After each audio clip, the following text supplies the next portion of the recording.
Manisa BBSK lagi, Manisa BBSK lagi. Kembali membuat para volley-mania dan fans Megawati bingung dan darah tinggi. Dua pertandingan laga Manisa BBSK tanpa Megawati tidak ditayangkan di YouTube channel Manisa BBSK. Apakah karena Megatron tidak main? Apakah karena juru kamera sedang sakit perut? Atau apa?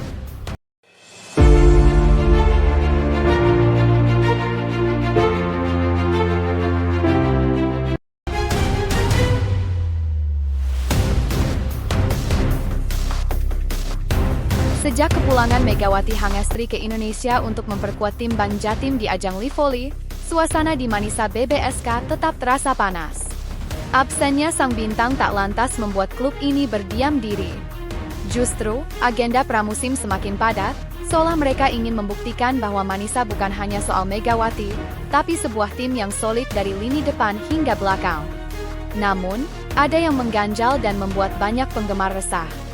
Dua pertandingan uji coba terakhir Manisa BBSK sama sekali tidak disiarkan di YouTube resmi klub. Padahal, biasanya setiap momen pramusim selalu mereka bagikan ke publik. Fans pun bertanya-tanya, ada apa sebenarnya? Mari kita lihat ke belakang.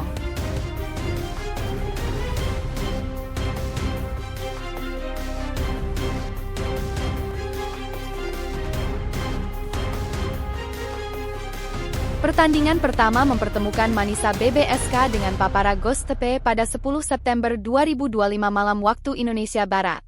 Papara Göztepe adalah tim yang baru saja promosi ke Sultanlar Ligi, kasta tertinggi voli Turki. Mereka bukan tim sembarangan.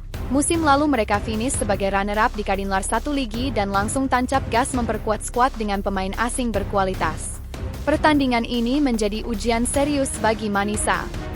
Set pertama mereka menangkan 25-21, seakan memberi sinyal awal yang positif. Namun, setelah itu keadaan berbalik. Papara Göztepe bangkit dan menang 3 set berikutnya, 18-25, 17-25, dan 20-25. Manisa kalah 1-3.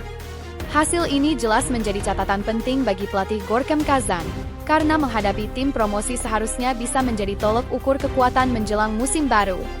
Beberapa hari kemudian, Manisa kembali melakoni uji coba, kali ini bertandang ke markas Çanakkale BLD pada 13 September 2025. Çanakkale BLD diperkuat dua pemain asing, Katarina Pilepic, oposita asal Kroasia, dan Dominika Strumilo, outside hitter asal Belgia. Manisa bermain tanpa Megawati, namun tampil percaya diri. Set pertama memang menjadi milik tuan rumah dengan skor 25-18. Namun Manisa bangkit di set kedua, menang 25-20, lalu tampil solid di set ketiga yang berakhir 26-24 untuk Manisa. Di set keempat, Manisa mengunci kemenangan dengan skor 25-20. Skor akhir 3-1 untuk Manisa BBSK. Kemenangan ini membuat fans semakin optimis, namun rasa penasaran tetap ada. Mengapa dua pertandingan penting ini tidak disiarkan? Apakah karena Megawati tidak bermain? Apakah karena tim tidak ingin publik melihat performa mereka? Dan inilah momen yang paling ditunggu-tunggu, jawaban yang sebenarnya. Ternyata, alasannya sederhana namun krusial. Kenapa?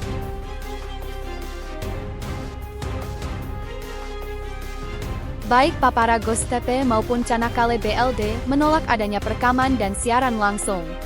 Mereka tidak ingin video pertandingan menjadi senjata tim lain untuk menganalisis pola permainan mereka. Karena tidak ada izin dari tuan rumah, Manisa BBSK tidak berani melakukan live streaming atau mengunggah highlight. Jika pertandingan digelar di kandang Manisa sendiri, mereka punya hak penuh dan bisa menyiarkan seperti biasa.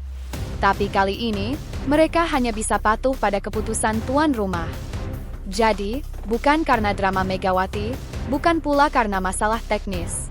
Ini murni strategi dari kedua klub untuk menutup rapat kelemahan mereka sebelum liga dimulai. Sebuah keputusan yang masuk akal secara taktis, tetapi membuat rasa penasaran fans semakin membara. Sekarang, semua mata tertuju pada laga berikutnya. Akankah Manisa kembali tampil tanpa Megawati? Dan apakah akhirnya kita akan bisa menyaksikan laga mereka secara langsung? Semua itu baru akan terjawab dalam waktu dekat. dan semakin membuat pramusim ini layak untuk terus diikuti.